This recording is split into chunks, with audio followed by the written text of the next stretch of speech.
ঢাকায় রাজপথের রাজনীতিতে অন্যতম কেন্দ্র ঢাকা-10 আসন। শিক্ষা প্রতিষ্ঠানে ভরপুর এই নির্বাচনী এলাকায় মধ্যবিত্ত ও নিম্ন মধ্যবিত্তের বসবাসও চোখে পড়ার মতো। সংসদ নির্বাচনের মাঠে এই আসনে দেখা দিয়েছে ত্রিমুখী লড়াইয়ের আভাস। শক্ত রাজনৈতিক ভিত্তি নাকি নতুন বাংলাদেশের রাজনীতি, কোন পথে যাবেন ভোটাররা, এখানে তার ইঙ্গিত পাওয়া মুশকিল। বিস্তারিত জানাচ্ছেন রিশাদ হাসান। রাজধানীর নিউ মার্কেট, ধানমন্ডি, কলাবাগান ও হাজারীবাগ এলাকা মিলিয়ে ঢাকা-10 আসন। এই আসনের বিশেষত্ব রাজনীতির তুমুল বাহাস এখানে চলে হরদম। দেশের যে কোনো সংকটকালীন পরিস্থিতিতে এখানকার শিক্ষার্থীরা রাজপথ গরম করেছে বারবার। ত্রয়োদশ জাতীয় সংসদ নির্বাচনে এই আসনে রয়েছে ছাত্র রাজনীতির বারুদে তাপ। বিএনপির প্রার্থী শেখ রবিউল আলম, সাবেক এই ছাত্রদল নেতা, ৩৩ বছর ধরে রাজনীতির মাঠে।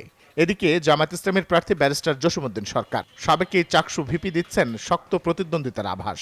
যারা দুর্নীতি করবে না, চাঁদাবাজি করবে না, দখলবাজি করবে না এবং সন্ত্রাস করবে না, এমন একটা পরিবর্তন চায়। আমি যত অভিব্যক্তি বুঝতে পেরেছি জনগণের সাথে কথা বলে, সর্বস্তরের জনগণ তারা বাংলাদেশ জামায়াত ইসলামীকে সেই দল মনে করছে যারা যদি দায়িত্ব নেয় সেখানে চাঁদাবাজি, সন্ত্রাস, দুর্নীতি থাকবে না ইনশাআল্লাহ। রাজনীতির গুণগত মান পরিবর্তন, রাষ্ট্র ব্যবস্থাপনার গুণগত পরিবর্তনে বিএনপির অঙ্গীকার সবচেয়ে প্রতিষ্ঠিত, জোরালো এবং তারা ক্রমাগতভাবে সংগ্রামেও ব্রত ছিল। যার ফলে এই যে ফ্লোটিং ভোটার, যারা এখনো নির্ধারণ করেনি যে দল থেকে ভোট দেবে অথবা প্রার্থী থেকে ভোট দেবে, মার্কা থেকে ভোট দেবে, তারা দেখবে রাষ্ট্রের স্বার্থটাকে রক্ষা করছে, রাষ্ট্রটাকে তাদের মধ্যে করে কি বিনির্মাণ করতে চাইছে। সব মশার বিরুদ্ধে সুরক্ষা দিতে এলো বসুন্ধরা এক্সট্রিম অ্যারোসল, মশার বিরুদ্ধে এক্সট্রিম সুরক্ষা। লড়াই ত্রিমুখী রূপ দিয়েছেন এবি পার্টির প্রার্থী ব্যারিস্টার নাসরিন সুলতানা মিলি। তার মতে ভোটারের সন্তুষ্টি পাল্টে দিতে পারে সব হিসাব নিকাশ। খুব অবাক হয়ে লক্ষ্য করছি, সাধারণ মানুষ খুবই রিসেপটিভ। তারা নতুন কথা শুনতে চায়, নতুন পলিসি শুনতে চায়। আমরা যত মনে করি না যে সাধারণ মানুষ পলিসি নিয়ে এত বেশি উদ্বিগ্ন না, এটা কিন্তু একদম ভুল কথা। আপনি যদি তার এরিয়া বেসড পলিসি তার সাথে আলাপ করেন, ওনারা কিন্তু খুব আগ্রহী।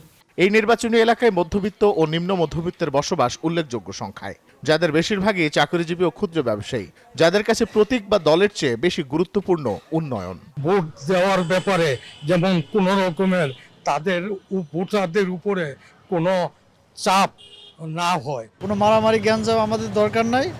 আমাদের ভোট আমরা যাকে খুশি তাকে দেব। এমনিও কাউকে চিনে না, কিন্তু স্থানীয় কেউই না, কিন্তু তারপরে তো দিতে হবে। ভোট তো আমাদের অধিকার, এটা দায়িত্ব, এটা দিতেই হবে। দুর্নীতিমুক্ত দেশ, দুর্নীতিমুক্ত সমাজ, রাষ্ট্র ব্যবস্থা আগামীতে এই দেশে প্রতিষ্ঠিত হোক, এটাই এই দেশের মানুষের প্রত্যাশা। এবার দেশের নির্বাচনী পরিবেশ অন্যান্য বারের তুলনায় ভিন্ন, তাই চাকরিজীবী ও ছোট ব্যবসায়ীদের ভোট ওলটপালট করে দিতে পারে এই আসনের ভোটের হিসাব।